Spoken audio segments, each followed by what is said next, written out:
வணக்கம் நண்பர்களே, இன்னைக்கான வீடியோல 10 நிமிஷத்துல அசோகா அல்வா எப்படி செய்யலாம்னு வாங்க பார்க்கலாம்.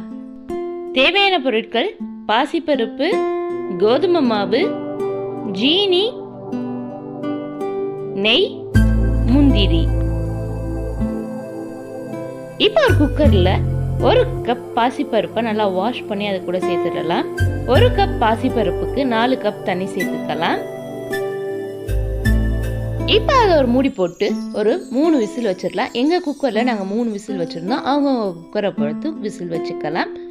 நம்மளுக்கு பருப்பு நல்லா மசீர அளவுக்கு இருக்கணும். அதுதான் கரெக்டான ஸ்டேஜாக இருக்கும். இப்போ நம்மளுக்கு பருப்பு நல்லாவே குக் ஆகி வந்துடுச்சு. இப்போ அது நல்லா ஆறுனதுக்கு பின்னால் ஒரு மிக்ஸி ஜாரில் மாற்றி அதை நல்லா ஃபைன் பேஸ்ட்டாக அரைச்சி கொண்டு வந்துடலாம். ஒரு பேனில் 2 ஸ்பூன் நெய் சேர்த்துக்கலாம். நெய் நல்லா உருகுனதுக்கு பின்னால் 2 டேபிள் ஸ்பூன் கோதுமை மாவு சேர்த்துக்கலாம். இப்போ அது எல்லாத்தையுமே நல்லா மிக்ஸ் பண்ணி விட்டுடலாம். நம்ம எதுக்காக கோதுமை மாவு சேர்க்குறோம்னா ஒரு டெக்ஸ்சருக்காக தான் கோதுமை மாவு சேர்க்குறோம். இப்போ அது எல்லாத்தையுமே நல்லா மிக்ஸ் பண்ணதுக்கு பின்னால் நம்ம அரைச்சி வச்சுருக்க பாசிப்பருப்பு அதை கூட சேர்த்து இப்போ அது எல்லாத்தையுமே நல்லா மிக்ஸ் பண்ணி விட்டுடலாம். நம்ம இதை அப்படியே ஒரு 2 மினிட்ஸ் நல்லா மிக்ஸ் பண்ணி விட்டுக்கிட்டே இருக்கலாம்.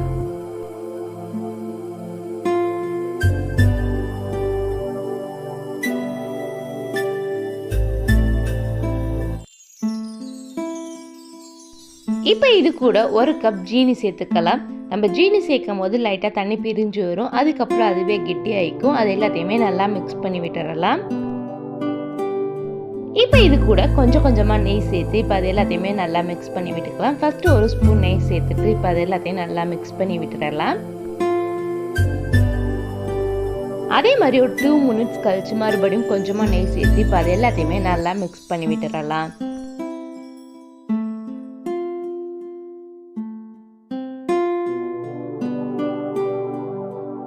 இப்போ அது எல்லாத்தையுமே நல்லா மிக்ஸ் பண்ணதுக்கு பின்னால் ஒரு கலருக்காக நாங்கள் கொஞ்சமாக ஃபுட் கலர் சேர்த்துருக்கோம். அது எல்லாத்தையுமே நல்லா மிக்ஸ் பண்ணி விட்டுடலாம்.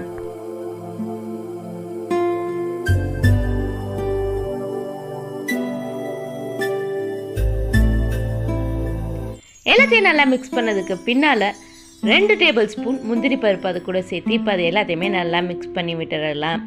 இப்போ அது எல்லாத்தையுமே நல்லா மிக்ஸ் பண்ணும்போது நம்ம அதுக்கு பேனோட ஒட்டாமல் வந்துச்சு அப்படின்னா ரொம்பவே டேஸ்டான ஹல்வா ரெடி ஆயிருச்சு. இதே மாதிரி நீங்களும் உங்கள் வீட்டில் ட்ரை பண்ணி பார்த்துட்டு மறக்காமல் எப்படி இருந்துச்சுன்னு கமெண்ட்டில் சொல்லுங்கள். இதே மாதிரி இன்ட்ரெஸ்டிங்கான வீடியோ பார்க்க மறக்காமல் ஒயிட் ரோஸ் ஜெர்னி சப்ஸ்கிரைப் பண்ணி பக்கத்தில் இருக்க பெல் ஐக்கானை கிளிக் பண்ணி ஆல்ங்கிறத ப்ரெஸ் பண்ணி வச்சுக்கோங்க. அப்போ தான் நாங்கள் போகிற ஒவ்வொரு வீடியோ உங்களுக்கு நோட்டிஃபிகேஷனில் வரும். இந்த வீடியோ பிடிச்சிருந்துச்சுன்னா மறக்காமல்